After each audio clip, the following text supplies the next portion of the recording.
Je ne pouvais pas bouger pour l'ajuster. J'avais du mal à reprendre mon souffle. Sa paume appuyait sur mon dos, me dirigeant fermement. J'ai ravalé un bruit qui n'était pas vraiment de la douleur. Pas vraiment. Ça me brûlait, mais pas assez pour l'arrêter. Je me suis appuyée en arrière plus fort. J'avais passé des années sans être touchée. Et puis, j'ai permis cela. Chers spectateurs, êtes-vous prêts à découvrir un amour qui défie les attentes? Kamenkans. Maya n'avait pas prévu de compagnie ce soir-là. La pluie crépitait doucement contre les fenêtres de son appartement, tandis qu'elle repliait une couverture sur le canapé. La pièce était silencieuse, faiblement éclairée par la lueur vacillante de sa bougie préférée, lavant des bois de cèdre, réconfortante et familière. C'était son genre de soirée, un thé à la main, un vieux film déjà lancé, et personne n'avait besoin d'elle. Puis son téléphone a vibré.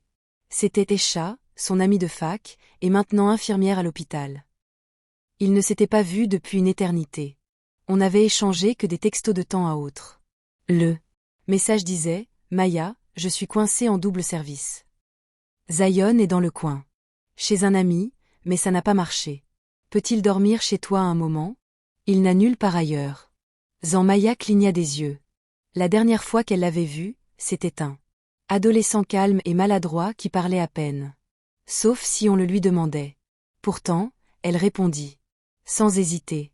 Bien sûr, envoyez-le. Ici. Une trentaine de minutes plus tard, la sonnette retentit. Maya ouvrit avec un sourire poli et s'arrêta. Debaut. Il n'était plus le garçon dégingandé dont elle se souvenait. Zion était devenu un jeune homme, plus grand, plus posé, avec un regard calme et une présence Silencieuse. Un sweat à capuche gris, les mains dans les poches et un petit sourire respectueux. « Salut, tante Maya », dit-il d'une voix plus grave que dans ses souvenirs. Zion. Souffla-t-elle, sa surprise sincère. « Waouh, je n'aurais pas deviné que c'était toi. » Elle s'écarta. « Entrez. Vous devez être fatigué. » Il hocha la tête, jetant un coup d'œil autour de lui en entrant. « On se sent paisible ici. Comme les murs. Expirez. » Il rit doucement. C'est une façon poétique de dire que c'est petit. Et plein de bougies. Il sourit en s'asseyant sur le canapé. Elle lui offrit du thé, qu'il accepta, et, peu après, ils étaient côte à côte. À regarder Casablanca. Ça avait déjà commencé, mais cela ne semblait pas le déranger. D'abord, Maya se sentit gênée. Elle avait presque 20 ans de plus, et recevait le fils d'une amie. Mais quelque chose dans son immobilité, sa façon de regarder l'écran sans chercher son téléphone ni s'agiter, la mettait mal à l'aise, d'une manière qui n'était pas gênante, juste inhabituelle. « J'aime ça », murmura Zion. « Ça me semble sincère. »« C'est pour ça que j'adore ça », répondit Maya. « Ça ne se précipite pas. Ça laisse les choses aller. » Il se tourna vers elle, comme on le fait. Elle cligna des yeux. « Qu'est-ce que tu veux dire? On ne force pas les choses. On les laisse se dérouler. C'est rare. » Maya ne répondit pas. Leurs mains se tendirent vers le pop-corn en même temps. Leurs doigts se frôlèrent légèrement, sans le vouloir, mais aucun ne les retira. Une subtile conscience passa entre eux, inexprimée, mais ressentie. Elle se dit que c'était de la nostalgie, ou le calme, ou la chaleur du thé. Mais quelque chose avait changé. À la fin du film, ils ne parlèrent pas tout de suite. Le silence était profond, pas gênant. Maya garda les yeux rivés sur le générique, essayant de ne pas trop réfléchir.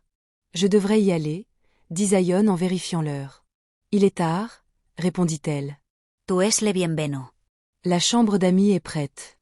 Il hésita. « Merci, mais est-ce que ça te dirait qu'on discute davantage? » Ce silence m'a manqué. Bien sûr. Elle le conduisit à la cuisine où une lampe basse projetait une douce lueur.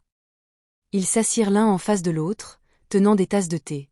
Je ne pensais pas me sentir aussi à l'aise, admit Zion. Pourquoi pas? J'ai haussé les épaules. Je me suis dit que tu me verrais toujours comme le fils des chats, ou juste le type discret dans un coin. Elle a ri. J'ai changé tes couches, tu sais. S'il te plaît, ne me le rappelle pas. Il a ri aussi, baissant la tête. Son rire s'est estompé et quelque chose dans son regard a changé.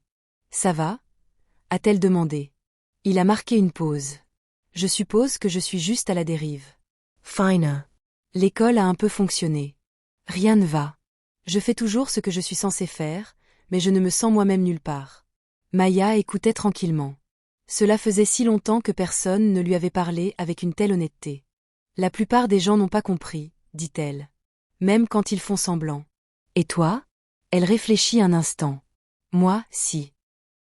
Puis la vie a changé et maintenant, je suis encore en train d'apprendre qui je suis.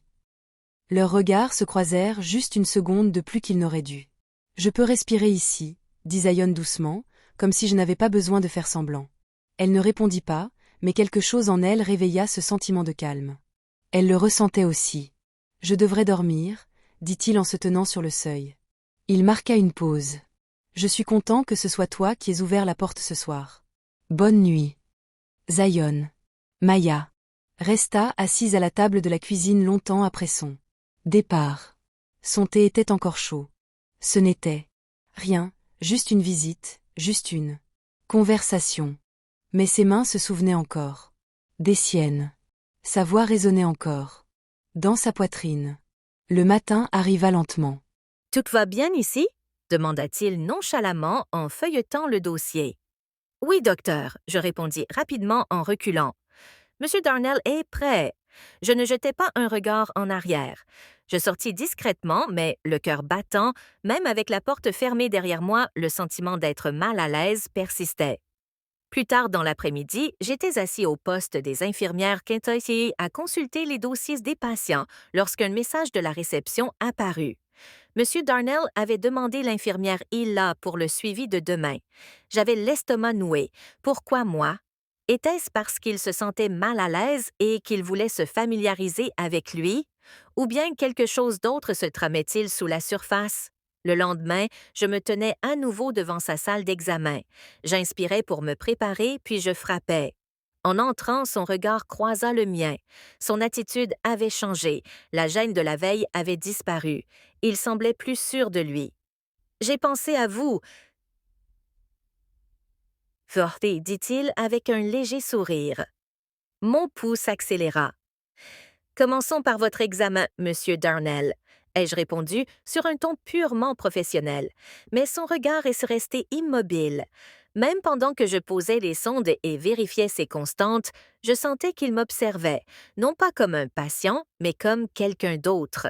Quelque chose en moi me criait « Ce n'est pas normal ». Le lendemain matin, j'ai essayé de me convaincre que je dramatisais, qu'il était peut-être simplement gêné et qu'il ne voulait rien dire. Puis la situation s'est reproduite. 10h00, nouveau message. Monsieur Darnell est prêt. Il a demandé à vous voir spécifiquement. Mo, ça ne pouvait pas continuer. Je suis entrée dans la pièce, la plus vigilante possible. Je n'étais pas là pour être amicale. Je n'allais pas jouer le jeu. Bonjour, ai-je dit d'un ton neutre. Commençons. Il a affiché le même demi-sourire. Je suis contente que ce soit vous. Je n'ai pas répondu. J'ai agi rapidement, gardant mon détachement et ma routine. Mais il s'est penché en avant, la voix basse, et a dit « J'ai pensé à vous. » Je me suis redressée immédiatement. « Monsieur Darnell, je suis là pour vous prodiguer des soins médicaux. Restons professionnels. » Il hocha lentement la tête comme s'il avait anticipé cette réponse. Son étrange sourire ne le quitta jamais. Ses yeux restèrent rivés aux miens. Puis la porte s'ouvrit. Le soulagement me submergea. Quelqu'un d'autre. Peut-être un témoin, mais ce n'était pas le médecin. C'était une femme, la quarantaine, élégamment vêtue, le regard alerte. Ni membre du personnel, ni patiente. « Est-ce que je suis en train de déranger quelque chose? » demanda-t-elle. Monsieur Darnell tressaillit. « À peine, mais suffisamment. »« Non, pas du tout. » Je reculais du lit, je finissais juste. Elle ne bougea pas. Elle le regarda, puis moi, puis de nouveau. Ce regard, je le savais. Sa femme. Je n'attendis pas. Je quittais la pièce, le cœur battant, les pensées s'emballant. Je venais de sortir de quelque chose qui était sur le point de se dénouer ou qui avait déjà commencé à le faire. De retour au bureau de l'infirmière, j'essayais de faire abstraction de cela, mais je n'y parvins pas. Cette femme savait quelque chose, ou du moins elle le sentait, et elle n'avait pas tort. Plus tard dans la journée, un autre message est arrivé. « Monsieur Darnell vous a de nouveau demandé. » C'était tout. J'ai contacté Sarah, notre infirmière en chef. « Quelqu'un d'autre pourrait-il prendre Monsieur Darnell demain? » a demandé Sarah. « Il commence à être trop familier. J'aimerais avoir un peu d'espace. » Elle m'a lancé un regard inquiet. Nous manquons de personnel, mais je vais essayer de faire bouger les choses, sans garantie. Le lendemain matin, mon nom était à nouveau à côté du sien. J'ai pris une grande inspiration. Cette fois, j'étais prête. Il n'y aurait aucune marge de manœuvre, aucune zone grise. Quand je suis entrée, il était déjà là. Il ne souriait pas. Il n'était pas prétentieux. Il regardait par la fenêtre, les mains serrées sur ses genoux. « Je voulais vous parler », a-t-il dit sans se retourner. Je me suis arrêtée à la porte. « De quoi ?» Il se retourna lentement. « À propos de ce qui s'est passé avant, je ne me suis pas rapprochée, j'ai gardé une voix égale. Je suis là pour vous soigner, c'est tout. » Son regard s'adoucit. « J'ai dépassé les bornes, » dit-il doucement. « Je voulais juste m'excuser. » Je restais là, si silencieux. Était-ce sincère, une manipulation, une remise à zéro? Finalement, je dis « Faisons en sorte que ce professionnel continue d'avancer. » Il hocha la tête. Le reste de l'examen se déroula en silence. J'étais efficace, concentrée, sans m'attarder, sans dire un mot de plus que nécessaire. Lorsque je quittais la pièce, je ne me retournais pas.